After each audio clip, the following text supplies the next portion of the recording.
안녕하세요. 약술논술 전문 전기수 집단의 국어 대표 강사 이태경입니다. 자, 또 인사드리겠습니다. 자, 오늘은 지금 약술논술 시행하는 학교들 중에 내신이 들어간 학교가 있어요. 근데 아무래도 약술논술 같은 경우는 보통은 이제 중위권 친구들이 많이 지원을 하는 전형으로 다들 알고 있잖아요. 그렇기 때문에 중위권 친구들의 가장 고민 중에 하나가 사실은 내신입니다. 그 내신을 쓰자니 뭔가 부족하고 버리자니 좀 뭔가 아깝고 뭐 이런 친구들이 상당히 많아요. 실제로 제가 현장에서 강의를 하고 컨설팅을 하다 보면. 그래서 오늘은 실제 내신이 약술논술 전형에서 어느 정도 반영이 되는 거고, 그럼 이게 사실은 얼마만큼 실질적인 영향력이 있는 거냐, 그거에 대해서 제가 좀 말씀을 드리도록 하겠습니다. 자, 일단 약술논술 내신 반영에 대해서 좀 말씀을 드릴게요. 자, 오늘은 제가 수원대 기준으로 한번 정리를 해봤어요. 자, 수원대 기준으로 정리를 해봤고, 자, 밑에를 보시면 수원대가 26학년도 기준이니까 올해 겨울에 시험을 볼 그 친구들의 약술논술 가이드 자료를 제가 갖고 와서 보여드리는 건데, 자, 수원대 같은 경우는 논술 80%에 교과 20%. 그러니까 아까 입시는 1000점으로 만든다 그랬잖아요. 그러니까 1000점에서 80%니까 논술이 800점,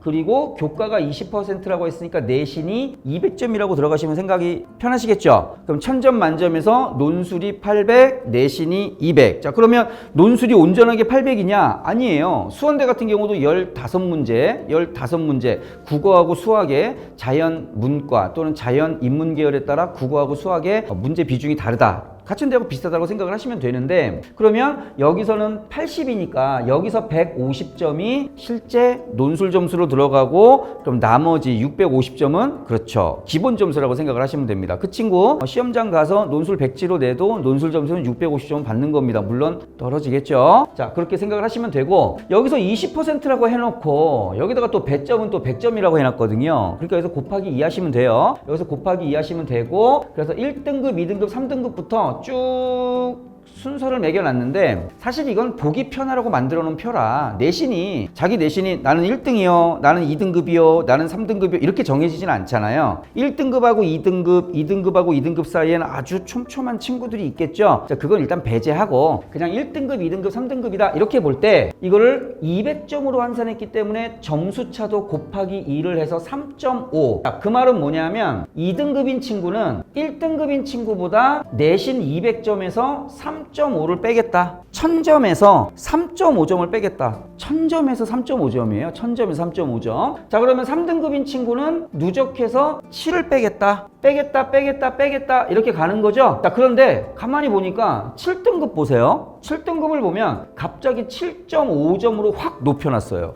그리고 다시 좀 줄였죠. 그러니까 이건 무슨 의미냐면 수원대 같은 경우는 아유, 넌 7등급이니? 너는 좀 안 왔으면 좋겠는데? 약간 이런 느낌이라고 보시면 됩니다. 그래서 이게 사실은 내신이 반영이 되는 학교들은 보통 이제 학교마다 조금씩 다른데, 보통 이제 7등급 이후부터는 좀 페널티가 세지기 때문에 좀 회복하기가 쉽지 않다라고 생각을 하시면 될 것 같고요. 자, 어쨌든 뭐 그렇게 페널티를 쭉 해서 전체 합산을 하면 이게 50점이 나와요. 50점이 나와요. 그러니까 내가 만약에 9등급이다. 그럼 그 친구는 200점에서 일단은 50점 까이고 시작한다라고 생각을 하시면 되니까, 사실 50점이라는 거는 점수가 너무 커요. 근데 아마 지난 영상 혹시 보셨던 분들은 기억나실 건데, 자, 논술이 보통 15문제, 한 문항당 10점이라 했었죠. 자, 10점을 온전하게 맞기도 10점을 온전하게 틀려서 빵점을 맞는 것도 쉽지 않다. 그래서 우리는 부분 점수 싸움으로 간다라고 말씀을 드렸을 거예요. 그러면 부분 점수가 보통 2점, 3점, 4점, 5점 이렇게 해서 10점으로 모아지는 건데, 지금 여기서 보다시피 내신 한 등급 차라고 해봤자 점수 차는 1000점 만점에 3.5점이죠.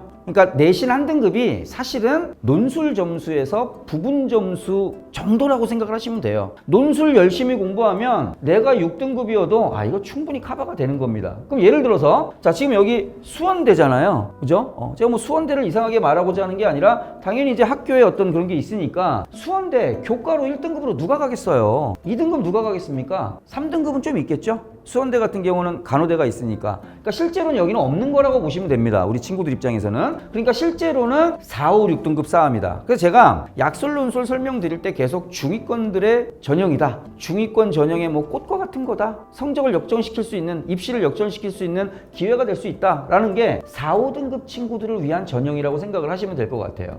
그러다 보니까 실제로는 4, 5, 6에 가장 많이 포진이 되어 있고, 그러다 보니까 보통 4, 5등급이 실제로 제일 많아요. 6등급도 많이 있습니다. 그리고 뭐 저 같은 경우는 뭐 사실 가천대 같은 경우는 내신이 안 들어가다 보니까 7등급 친구를 이 인문학부에 합격시킨 사례도 있긴 있어요. 특이한 사례이긴 하지만, 그런 느낌으로 본다면 사실 내신은 그렇게 크게 중요한 부분은 아니다. 제가 지금 이걸 자세하게 말씀드린 이유는 뭐냐면, 내신은요 큰 변별력이 없다라고 보시면 됩니다. 예를 들면 수원대 같은 경우는 24학년도 때 교과가 40이었어요. 그럼 엄청 큰 거라고 볼 수도 있잖아요. 하지만 지금 20%이기 때문에 사실은 그렇게 전체 총점에서는 큰 점수라고 볼 수는 없다. 자, 그럼 한번 내용을 볼게요. 자, 우리가 이제 흔히 약술논술이라고 알고 있는 학교들인데 전부 10에서 24입니다. 이거 지금 올해 더 줄어드는 추세예요. 논술이 더 줄어들었고요. 뭐 상명대라든가 뭐 서경대라든가 뭐 수원대 뭐 이런 친구들이 내신이 들어가고, 올해 처음 들어온 국민대, 약술논술에서 가장 많은 인원을 뽑고 학생들이 가장 많이 선호하는 가천대, 그리고 서울 근교에 있는 삼육대, 이런 친구들은 내신이 아예 들어가지 않는다. 근데 아까 말씀드렸지만 내신 한 등급 차이가 실제로는 논술 10점 안에 부분 점수 3.4점 정도이기 때문에 논술을 좀 더 열심히 하면 내신 2등급 정도는 그냥 바로 따라잡을 수 있는 1000점 만점의 구조다, 이렇게 생각을 하시면 됩니다. 그래서 다시 말씀드리지만 내신이 막 8등급, 9등급, 막 7등급 넘어간다면 사실은 내신 들어가지 않는 논술 100에 지원하시는 게 맞고요. 그리고 만약에 4, 5, 6 정도에 들어간다라면 그냥 신경 쓰지 말고 논술 공부 열심히 하시면 합격의 길이 보장되어 있다라고 저는 생각을 하는 거죠. 자, 상명대를 좀 볼게요. 실제로 저희 팀에서 작년에 가천대 최초합을 한번 하고 한 친구가 최초합을 했고, 그 상명대를 되게 가고 싶었던 친구였어요. 저희 이제 서울 쪽에서 저희 학원에서 이제 같이 수업을 들었던 친구인데, 그 친구가 가천대보다는 상명대를 더 가고 싶어 했는데 가천대는 최초합을 했고 상명대는 예비 1번이 떴어요. 그래서 나는 예비 1번이면 뭐 이거 되겠구나 라고 했는데 그 친구가 상명대가 떨어졌습니다. 그래서 저는 입결이 나오기 전까지는 어떻게 생각을 했냐면, 야, 이거 상명대는 약간 될인가? 될 놈이 되는 건가? 될인가? 라고 생각을 했는데 아니었어요. 상명대도 역시 뚜껑을 열어보니까 실제로 최종 등록자 기준으로 본다면 제가 자율전공 쪽만 뽑아봤는데 평균이 4, 5등급이고요. 최저는 6등급까지 나옵니다. 그러니까 내신 반영은 큰 신경 쓰지 말고 할 수 있는 논술 준비에 최선을 다해라. 너무 낮으면 막 7등급이 넘어간다면 문제가 생기겠지만, 그렇지 않다면 내신은 크게 신경 쓰지 말고, 너무 낮고 막 7등급, 8등급이다 그럴 경우에는 가천대에 좀 포커싱을 맞추는 게 맞지 않을까, 이렇게 생각을 하죠. 마찬가지로 이제 서경대 같은 경우도 내신 비중을 보면 거의 뭐 100% 컷이니까 문 닫는 친구잖아요. 문 닫는 친구 보면은 6등급, 7등급까지도 있어요. 7등급까지도. 뭐 그렇게 본다면 사실은 내신이 큰 반영이 없는 거죠. 자, 오늘의 정리는 내신이 낮다, 걱정하지 말고 논술 준비에 올인하면 되겠다 였습니다. 지금까지 이태경이었습니다. 감사합니다.